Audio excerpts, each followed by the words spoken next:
Thank you guys so much. Welcome to our little lunch lecture today, Friday, May the 14th. I'm Van Pearsall. I'm the Director of Development here at the Coastal Land Trust, and we're glad that you're here because we've got quite a treat for you today. But first, a couple of announcements. We are recording the lecture, and it's also on Facebook Live today. So if you don't want to be seen, you can turn your video off and still enjoy the fantastic lecture we're going to have today. There are some links that Stephanie's going to drop in the chat, and we invite you to support the Coastal Land Trust with a donation, especially if you appreciate what we're doing here with little lunch lectures. During the lecture, we're going to keep everybody on mute. But if you have a question, you can put it in the chat or wait until the end when we have a question and answer session, and you can unmute and ask your question at that point. So as you may know, Coastal Land Trust founder Camilla Herlevich retired from her post as executive director in January of this year. In March, after a nationwide search, Walker Golder was selected to be the new executive director. Today, we're going to celebrate the history of the Coastal Land Trust with Camilla and give you an opportunity to meet Walker and learn more about him and his passion for conservation. To kick off the program today, I'd like to introduce Jessica Blake, the Associate Director and Director of Stewardship and Community Conservation at the Coastal Land Trust. Thank you, Van, and I want to thank everyone again for joining us today to honor our longtime leader, the co-founder and recently retired Executive Director of the Coastal Land Trust, Camilla Herlevich. I'd like to take a minute or two to walk down memory lane with you all, back to where the Coastal Land Trust was started. Camilla Herlevich, a Wilmington native, was able to grow up surrounded by the beauty of the natural world. She moved away to college and law school, and after practicing law and working for the Nature Conservancy, she moved back to Wilmington. In 1992, she was an integral part of a small group who founded the Coastal Land Trust. Camilla brought vision and passion to this startup organization, and in the 29 years that she led the Coastal Land Trust, from its first 11-acre project in New Hanover County to protecting more than 80,000 acres throughout the coastal plain of North Carolina. The Land Trust has protected property on the Virginia state line, the gorgeous Meherrin River Preserve, to property on the South Carolina state line, Bird Island, and many, many places in between, from half-acre lots surrounding Carolina Beach Lake to a 6,000-acre private easement on the west bank of the Cape Fear River. Camilla led the Coastal Land Trust through challenges and great successes. She has forged relationships and partnerships from private landowners to the United States military. These relationships and partnerships have led to more than 200 separate conservation projects. Over the years, the Land Trust has protected working farms. We've protected property that became public parks, like the Brunswick Nature Park, and property that was at risk of no longer being a park, like Airlie Gardens. The Land Trust has protected military buffers and river corridors. The Land Trust has added to both state and national forests. The Land Trust has protected places for people to enjoy and learn about nature, like the Stanley Reeder Carnivorous Plant Garden, and of course, our beloved Springer's Point Preserve on Ocracoke Island. What you all may not know, though, is that some of these projects become quite complicated and quite trying. And of course, finding funding for them presents its own challenge. There have been many, many times over the past 2 decades that I have seen Camilla come in early and stay late to keep these projects moving and to take them across the finish line. And if land protection portfolio wasn't enough, and I'm sure each one of you on this Zoom call can agree that the Land Trust has been a leader in the extraordinary success of these land projects because of Camilla. Camilla has also grown a very successful nonprofit from a vision to a regional land trust with 3 offices throughout the North Carolina coast. This organization that she built is twice accredited and nationally recognized for its excellence. Camilla has recruited and retained amazing staff and engaged a board that is second to none. Camilla led the Coastal Land Trust in a way that inspired others to join in the effort and collectively become a powerhouse of conservation. All of this is to say, from the banks of Town Creek to the Yeopim River and every unique and important place in between, Camilla Herlevich has created something special here, and her legacy of the lands saved and the stories told will continue to grow, all because this amazing human started a land trust and put her heart and soul into it. But of course, we are not the only ones to see this. Most recently, Camilla was awarded the prestigious Order of the Longleaf Pine. Here is a short video of her receiving this award, and I do apologize in advance. The sound quality is a little low, so it's not your computer, it's just sort of soft. Yeah. Just keep saying that. Yeah. Listen up, listen up. Listen up. Okay. You know we all love you, right? Yes. Well, we also want you to know that the state of North Carolina is very proud of you as well. And I have a little thing to read to you. Oh my goodness. from the governor. But I would just like to read to you the state of North Carolina. Governor Roy Cooper, reposing special confidence in the integrity, learning, and zeal of Camilla Herlevich, I do by these presents confer the Order of the Longleaf Pine. Whoa. Yay. Whoa. With the rank of Ambassador Extraordinary, privileged to enjoy fully all the rights granted to members in this exalted order, among which is the special privilege to propose the following North Carolina toast in select company anywhere in the world. That would be nice, right? Okay, and if you need a primer, I know.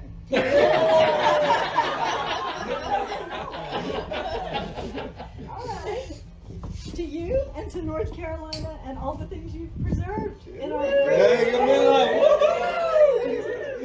Here's to the land of the longleaf pine, summer land where the sun doth shine, where the sweet grows strong and the strong grow great.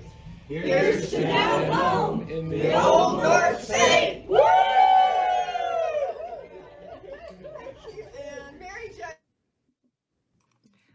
Well, of course, she needs no further introduction. Here is Camilla Herlevich. That was not my house, y'all. That was Ann Simpson and me in front of Lyle and Brian McMurdy's beautiful home at Pleasant Oaks Plantation. But what a lovely place to be, and what a lovely day it was. So I'm so grateful for everyone on the staff and my friends there who made that possible. Thank you, Jessica, for the lovely introduction. I don't know what to say except thank you. You know. I was asked to sort of look back. I've been retired, I guess, for 40 years now, 10 from the Nature Conservancy and almost 30 here from the Coastal Land Trust. And my overwhelming feeling is really one of gratitude,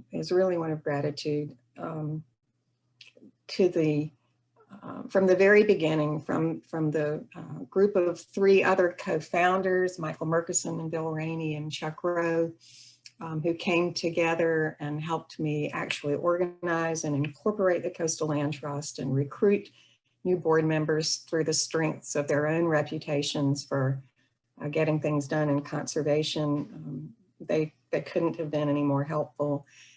To my colleagues at the Nature Conservancy, who encouraged me to go forward and gave us leads for new projects. They actually gave us the lead for Springer's Point, if you can believe it, because they didn't want to do it. And we said yes, but they were always connecting me with donors and foundations and expertise and introducing me to partners. So a shout out to my friends at the Nature Conservancy.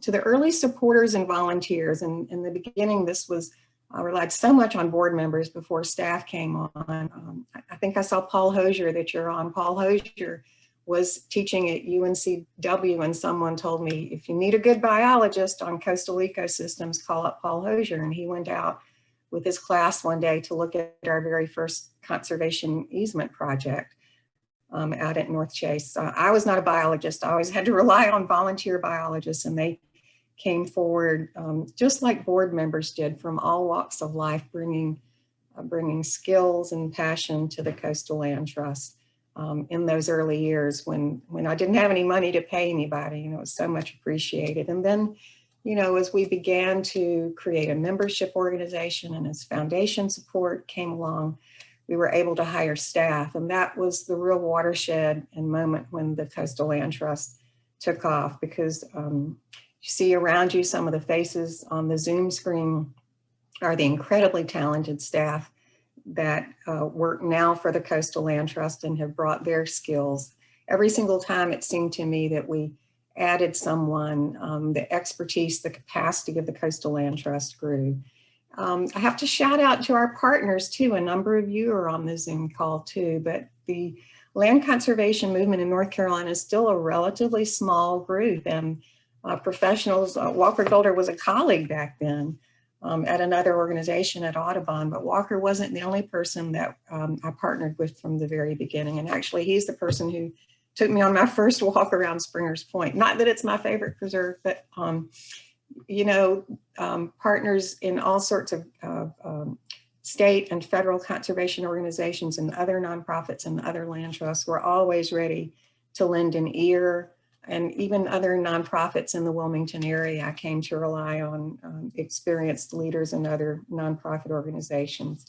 And then I have to say that the ability of landowners here in Eastern North Carolina to listen to what must have sounded initially like a pretty harebrained scheme to do land conservation work and to put their properties under conservation easement. But they and their attorney advisors were open to new ideas, could see that there were some ways to preserve land that maybe hadn't been tried here before, but worked in other places.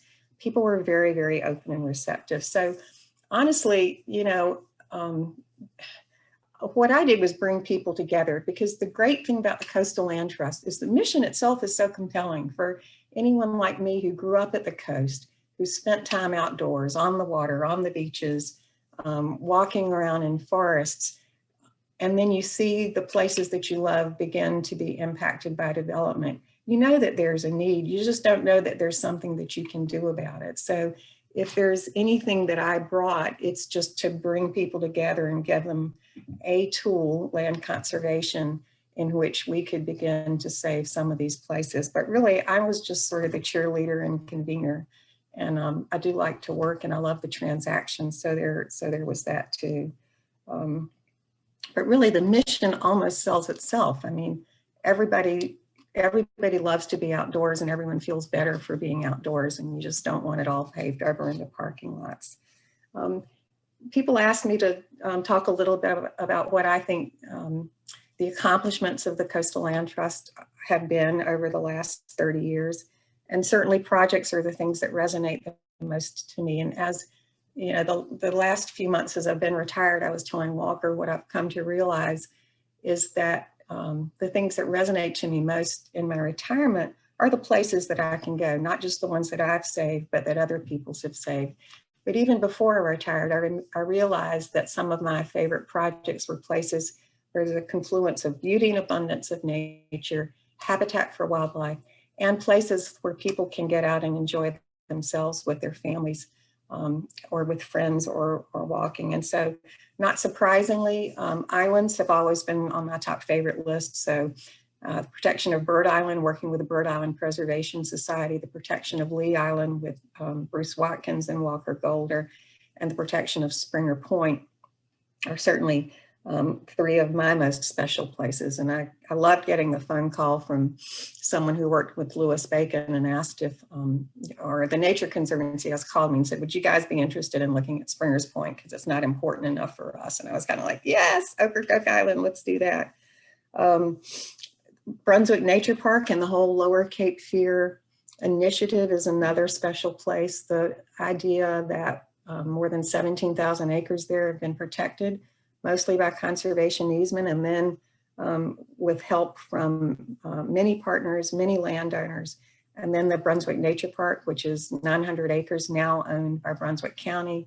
And we thought when we did that, we were done, but then we were called on to help by the Cedar Hill West Bank Heritage Foundation, and we've now purchased the Reeves Chapel, which is also one of my favorite projects. We still need to raise the money to get it repaired and restored, but we took a huge leap of faith with our friends to save that place, and I couldn't be prouder of the Coastal Land Trust about Reeves Chapel. I'm a history buff, so Site X and Salmon Creek, having a whole new nature preserve in an area, a state nature preserve that is, in an area where there haven't been, is just tremendously exciting to me. Another favorite place, although we have not done that many projects in it, but we're gearing up to, we only really geared up in the last few years, but it's really taken off, is the Croatan National Forest area. We started with Pettiford Creek, which is a very exciting area of longleaf pine. And the cool thing, one of the cool things about that to me is that we got to partner with the US Marine Corps, which always just kind of blows me away that a land conservation group would be an effective partner with the US Marine Corps. So that's been fun to save our iconic state ecosystem and all the wildlife there. The Reeder Carnivorous Garden obviously is a favorite. My kids went to Alderman Elementary School and the Reeder Carnivorous Garden is just behind it. But the beautiful thing to me is not just the family connection, but also the fact that kids can go there and learn about nature. And the fact that it's a garden, but it still is an entry point for people to learn about diversity and rarity and abundance is a great beginning point for kids. And finally, Airlie Gardens, which is a place that I'm spending more and more time as I'm retired. It's not something that would have fit the perhaps typical land trust criteria, but it's turned out to be a wonderful place. So it's not my top 10 list. I could be on here for another day or so listing my favorite places, but I'm certainly really, really happy about those and grateful to everybody who made them possible. In addition to the projects, as Jessica mentioned, the fact that the Coastal Land Trust is a sustainable organization is just so reassuring to me that it will be here for the future because it's going to be needed for the future. So the whole idea that we have an endowment, that we have staff who take care of fundraising, who take care of fiscal management, and thanks to all of you who contributed to the Your Land Capital campaign to create the endowments and to create the financial bulwarking, that's not a word, the financial underpinnings of the Coastal Land Trust for the next decade or so is really a wonderful feeling. But even beyond the projects and the sustainability, I think that the people of the Coastal Land Trust are probably what I'm proudest of. The teams that we've assembled at the staff level, and then on a personal level, the friendships that I've made, and then finally the volunteer leadership that we have. I would put our board and our board committees up to any nonprofit in the land. We have the most extraordinary volunteer leaders on the board. They ask the hard questions. They take us places like New York that I'd never have thought of going on my own, and I couldn't be happier. There's still challenges. One of the things that I've realized in the last few years is the extent to which not everyone had the same opportunity to get out on the land that I did as a child and as a teenager and even as an adult. And not everyone has the same opportunities still to enjoy nature. So the whole idea of doing community conservation, giving access to nature for all, I think this is a grand challenge and a grand opportunity. Certainly coastal land is not being made anymore. Climate change is out there. There are huge, huge challenges, and there's still land that needs to be saved. So there's plenty of work to do.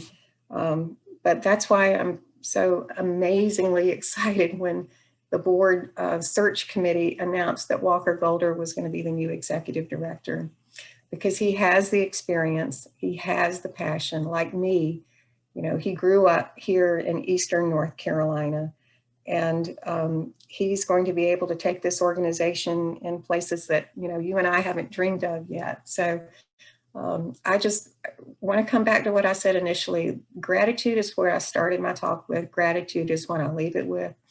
It's been an incredible ride, and I've been so grateful to have all of you along. So thank you very much. I appreciate it from the bottom of my heart. To the land of the longleaf pine and all of you who protect her. Thank you, Camilla. And I know I speak for the board and the staff and all the folks from the Land Trust. What a pleasure it's been learning from you and working with you all these years. So let's turn our attention now to Walker Golder. Walker's a native of North Carolina with a deep affinity for the southeastern coast. He grew up in Wrightsville Beach, where he learned the lasting value of protecting the places that make our coast so special. Walker attended the University of North Carolina, Wilmington for graduate school, where he earned his Master of Science degree in marine biology, and for most of his career has worked with the National Audubon Society. Walker is excited to join the Coastal Land Trust and is ready to help shape the legacy that we leave for future generations. Please welcome the Coastal Land Trust's new Executive Director, Walker Golder. Hey, thank you very much, Van, for that great introduction. And Camilla, thank you for all that you've done for this state and protecting those places that are so important along the coast of North Carolina, and for being a mentor to me. As Van said, the coast of North Carolina is my home. I grew up at Wrightsville Beach. And as a kid, I spent every possible moment that I could on the water, in the water, around the water, exploring the marshes, exploring the barrier islands.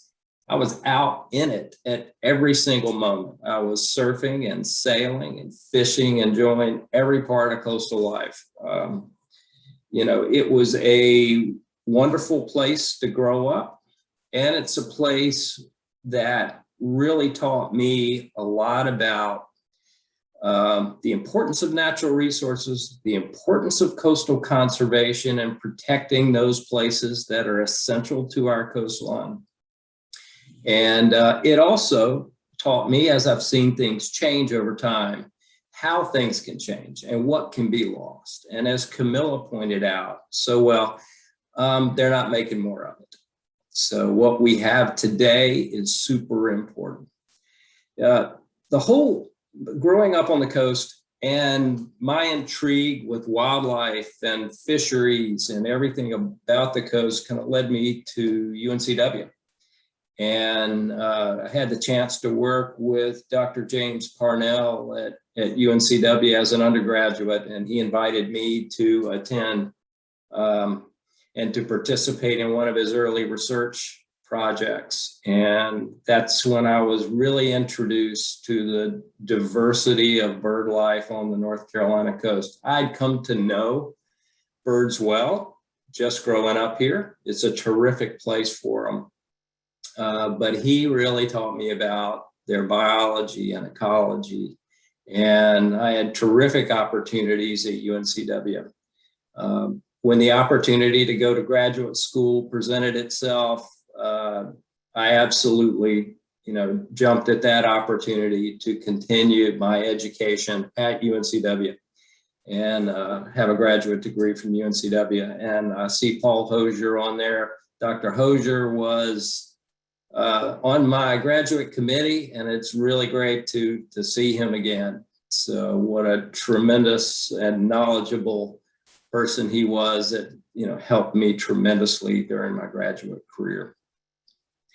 After finishing up grad school, the opportunity arose to join the National Audubon Society and lead up a newly created program along the North Carolina coast to protect privately owned islands that were important for nesting seabirds and shorebirds and other species that depend on island style habitat. So I was hired by Audubon as the first coastal coordinator for that program in North Carolina.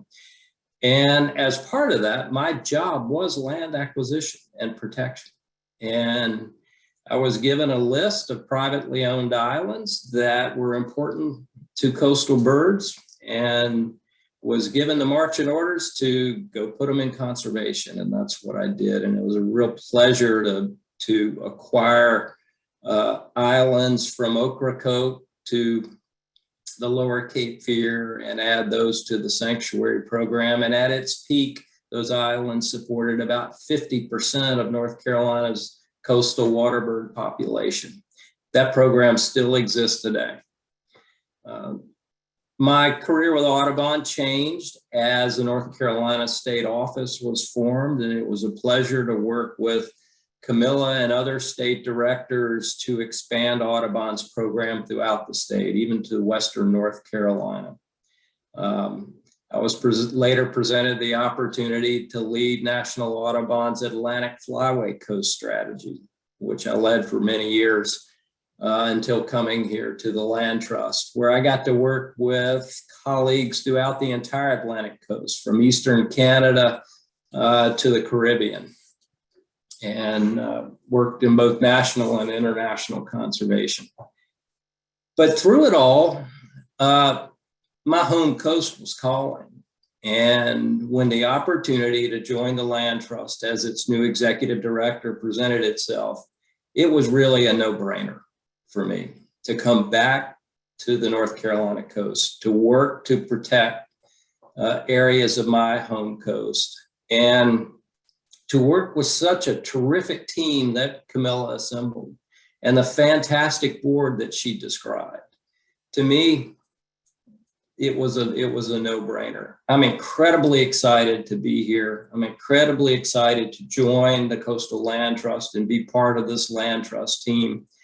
While I think Camilla is irreplaceable, I am looking forward to leading this organization in its next chapter. I'm looking forward to working closely with the staff and the board and all of our partners. And I'm looking forward to working with each of you as we go through the process of writing the next chapter of the Coastal Land Trust. So it's incredibly exciting to be here.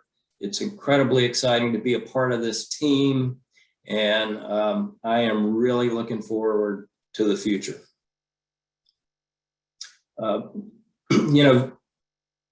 Van and Stephanie asked me to talk a little bit about my first impressions. I've been here a little over a month now, so I am still learning a lot as part of that process. But first impressions are wow. 80,000 acres protected by the Land Trust. To me, that speaks for itself. Those wonderful places that Camilla described, and so many more, from Reeves Chapel in Navassa to thousands of acres on the west bank of the Cape Fear, all the way to the Virginia line and to places like Springer's Point on Ocracoke. I had the great pleasure yesterday of visiting the Latham Whitehurst Park outside of New Bern, a Land Trust project that's now a county park. What a spectacular place on Broad Creek that is accessible to people. It's where people can go and enjoy a spectacular natural area and experience that's like. In the times we live in, I think that's more important than ever. So my first impressions, sum it up in one word: wow, wow. And what's happening now as we're going through the process, for me, it's a learning process to learn all about the organization, but also to bring my knowledge of the North Carolina coast to the organization and my experience on the North Carolina coast, and to help shape the organization for the future.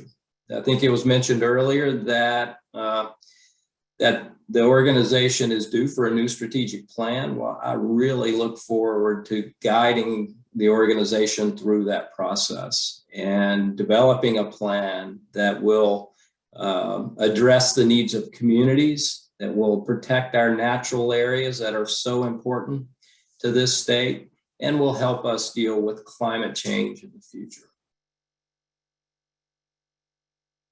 So I'm incredibly excited. It's a terrific time, and I could not imagine a better place for me to be. So thank you for this opportunity. Thank you, Walker. Right now, if anyone would like to ask some questions, feel free to go ahead and come off mute, and you can ask Walker or Camilla anything on your mind or any comment you'd like to make.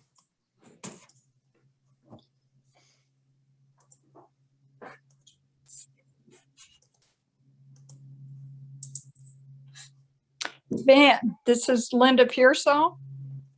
Don't have the video on, but I do want to send very warm greetings to Camilla and to let Walker know how excited we are that he's on board. Thank you, Linda. Thank you very much. Thank you, Linda.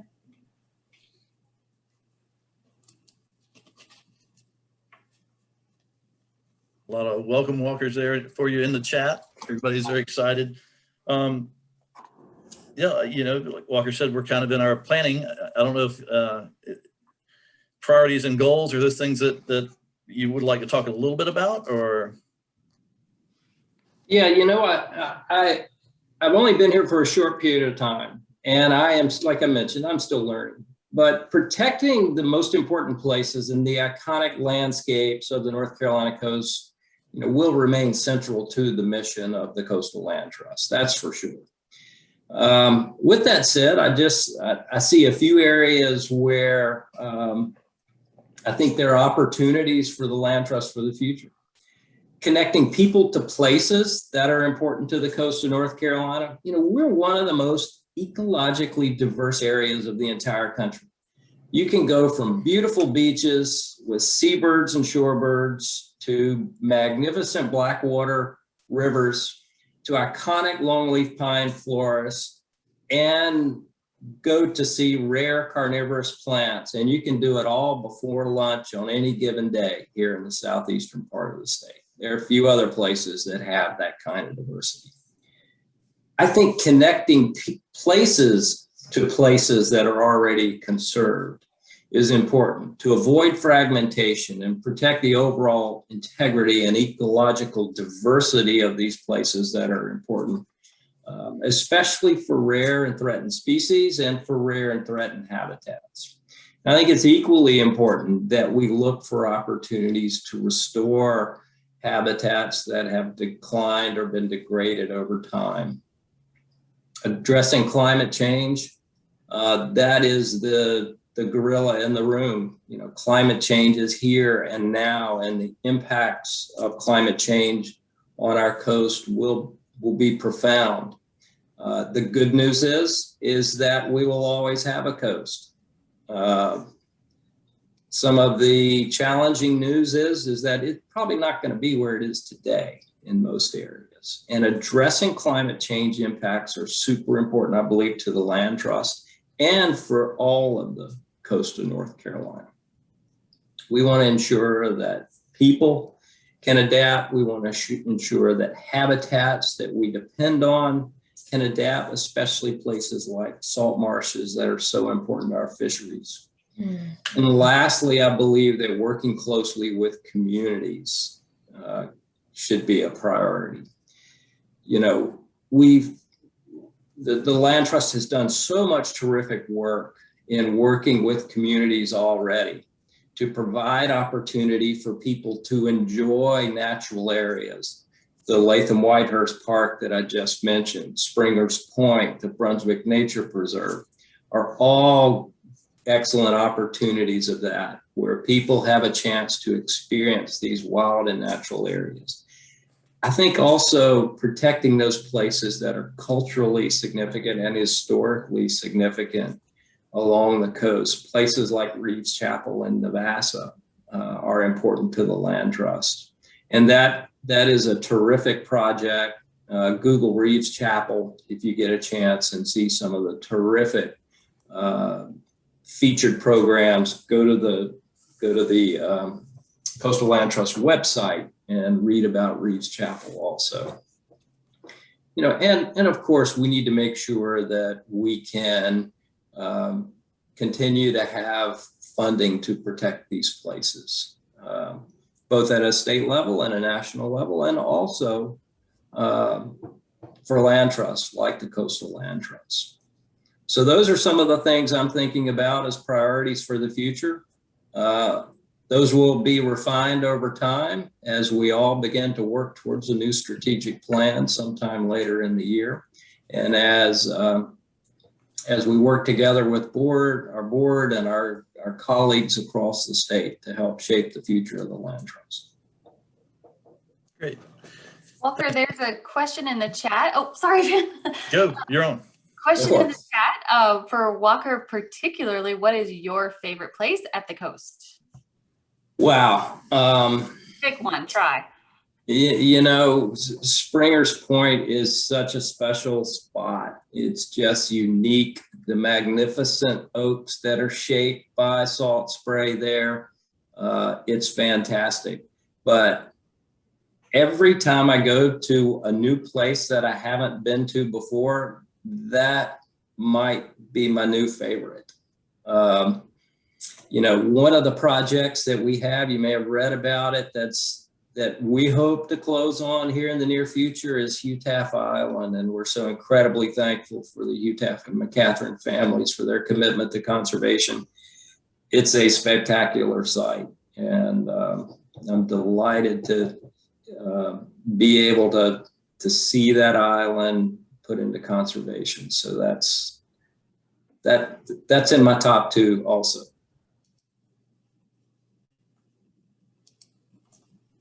Walker, this is Ann Simpson. Yes.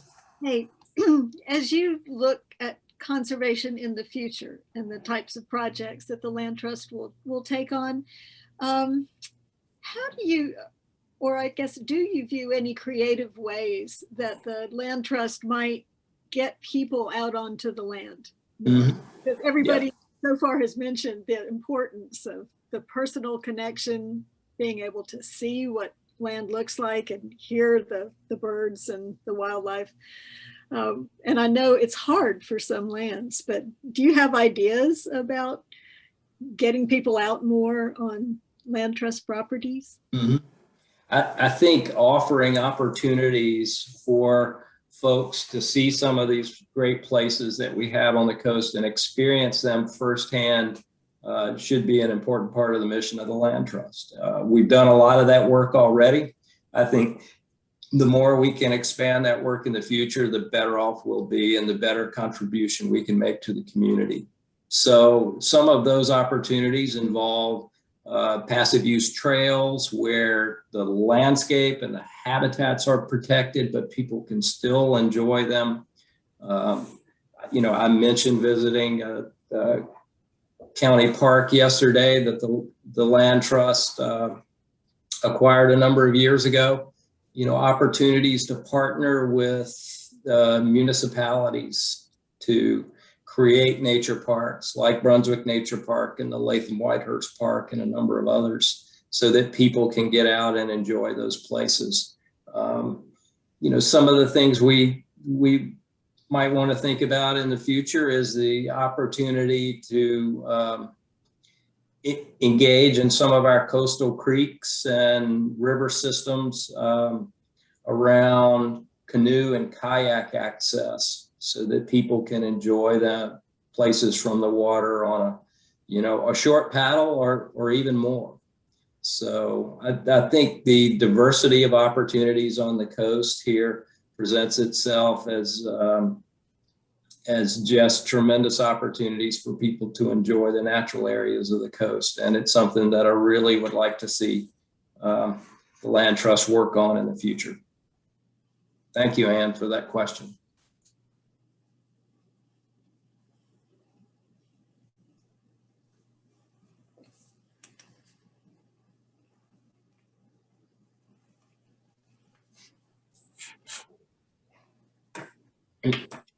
Hey, this is Nancy Guthrie. I'm with the North Carolina Land and Water Fund, and want to just take the opportunity to say, thank you to Camilla for the work that has been done.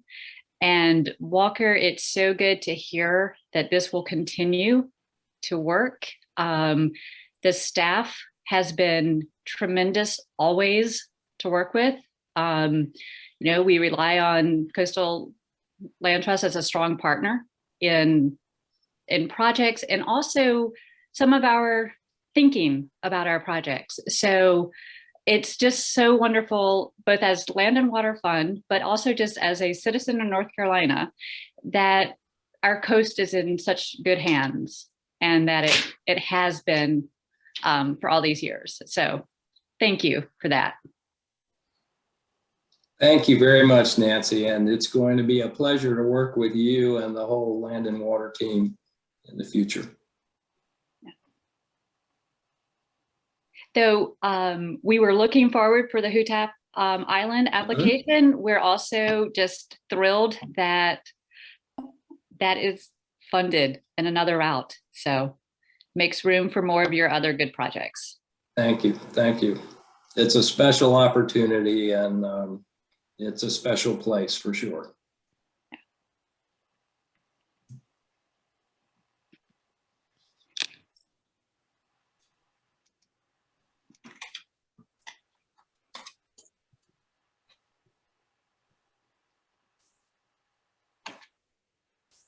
Camilla and Walker, I'm not sure if y'all are able to see some of the wonderful comments that are in the chat. I won't be able to read them all, but lots of congratulations to Camilla on your great work and your awesome legacy. Welcome, Walker, and looking forward to what's coming next. I'll have a copy of that so I can email it to you later, but I did want to just make sure you knew that was happening in the chat. Thank you, everybody. Yeah. Thank you. I don't see other questions coming up in the chat, but if there's a last question or two, we can take them.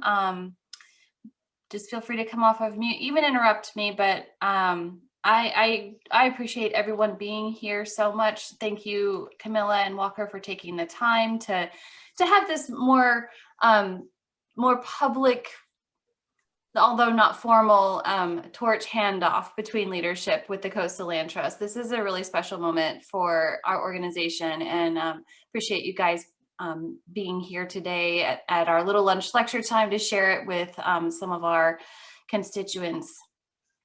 Okay, so thanks for everyone for being here today. And I do want to also, as always, invite you back for the next couple of weeks of Little Lunch Lectures. Next week, our forester, Tim Tabak, will be talking about forestry for conservation. And the week after, we are having a very special second presentation a year later from Elizabeth Colhoun from Menzie Nur, who will talk again about nesting sea turtles at Masonboro Island and give an update. That was one of our most wildly popular Little Lunch Lectures of 2020. And so we invited her back at the beginning of this sea turtle season, and she's going to give us an update on some of the things that happened last season after all. We are going to take June 4th off, because I hope you all saw in your e-news, we are going to do a little bit of a hybrid with our Flytrap Frolic on June 5th. That's Saturday. We were going to go all virtual, but as things are kind of shifting and opening up a little bit, we decided we would go ahead and offer garden tours with small groups in the garden on June 5th. There is a link in the chat you can click on, and you can sign up for a time if you would like to come to the garden and experience that firsthand. We're not going to have the big all the activities and whatnot this year, but we are kind of going hybrid. And then later on June 5th, we are going to be releasing an interactive video of the Reader Garden all about carnivorous plants. So if you can't come for the tour, you still get to come to the garden in an interactive way, and that will be on our website forever. So you can find that at coastallandtrust.org/frolic. And then just stay tuned. We don't have anything scheduled for June just yet in terms of Little Lunch Lectures, but stay tuned on our e-news and website and see what's coming. So again, thanks, Camilla. Celebrating Camilla today. Welcoming Walker. Glad for all you guys to be here. We'll see you soon.